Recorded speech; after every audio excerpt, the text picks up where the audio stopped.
কুমুদিনী হাসপাতাল হিসেবে পরিচিত এবং এখানে জন্মগ্রহণ করে আমরা খুব গর্বিত।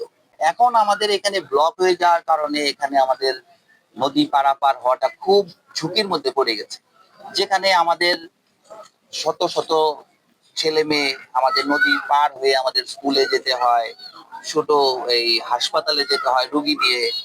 বৃদ্ধরা এখানে এই যে সিঁড়ি পার হয়ে তাদের উঠে নামা উঠা নামা, যেটা আমাদের মানে একটা বড় রকমের একটা সারা বছরে একটা অসুবিধার সম্মুখীনে আমরা ছিলাম। সেতু হওয়ার জন্য এক সময় এলজিডি আমাদের বলে যে এখানে সেতু হতে বাধা আছে, কিন্তু কুমুদিনী কর্তৃপক্ষ থেকে বলে আমাদের বাধা নাই।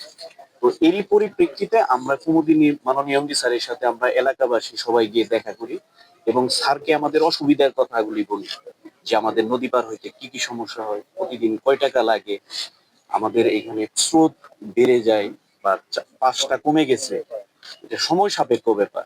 উনি আমাদের এলাকাবাসীর কথা মনোযোগ দিয়ে শুনেন এবং আমাদের যে সেতুর জন্য যে প্রজেক্ট প্ল্যানটা করা আছে এইটা সে আজকের দিনের মধ্যে এলজিডি থেকে স্যারের কাছে পাঠানো হবে, কুমুদিনী কর্তৃপক্ষের কাছে পাঠানো হবে। ওনারা অ্যানালাইসিস করে দেখবে এটার ডিজাইন, এটা কারো যেন কোনো জায়গার ক্ষতি না হয় এবং আমরা আশা করতেছি অতি দ্রুত সময় 2027 সালে একজন লোক মারাও গেছে। আসলে ব্রিজের দাবিটা অনেকদিন আগে থেকে ছিল, কিন্তু সময় সাপেক্ষে সময়ের প্রয়োজনে এখন ব্রিজটার দাবি জোরালো হয়েছে এবং তার কারণেই এলাকাবাসী ঐক্যবদ্ধ হয়ে আজকে আমরা কুমুদিনী ওয়েলফেয়ার ট্রাস্টের এমডি রাজীব প্রসাদ সাহার সাথে আমরা এলাকাবাসী দেখা করেছি। ওনার সাথে আমাদের সমস্ত সমস্যাগুলো আমরা বলেছি এবং উনি মনোযোগ সহকারে শুনেছে।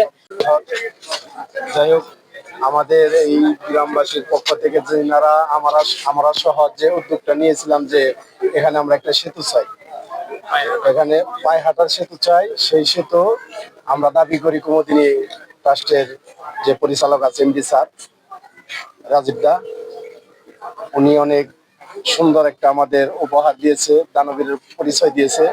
উনি আমাদের এই জনগণের কথায় আমাদের কথায় উনি রাজি হয়েছে, সম্মতি দিয়েছে যে একটা ব্রিজ দিয়ে দিব।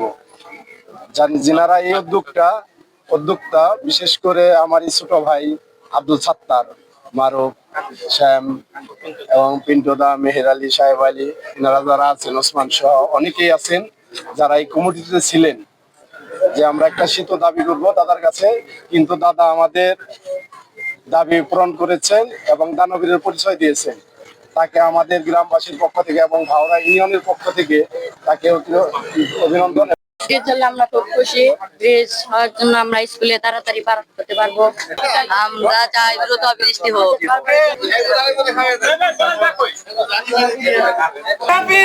রাজীব দা নিজে মুখে স্বীকার করছে যে আমি কখনোই ব্রিজের বিপক্ষে ছিলাম না, আমি সবসময় পক্ষে আছি, এখনো আছি, ভবিষ্যতে থাকবো।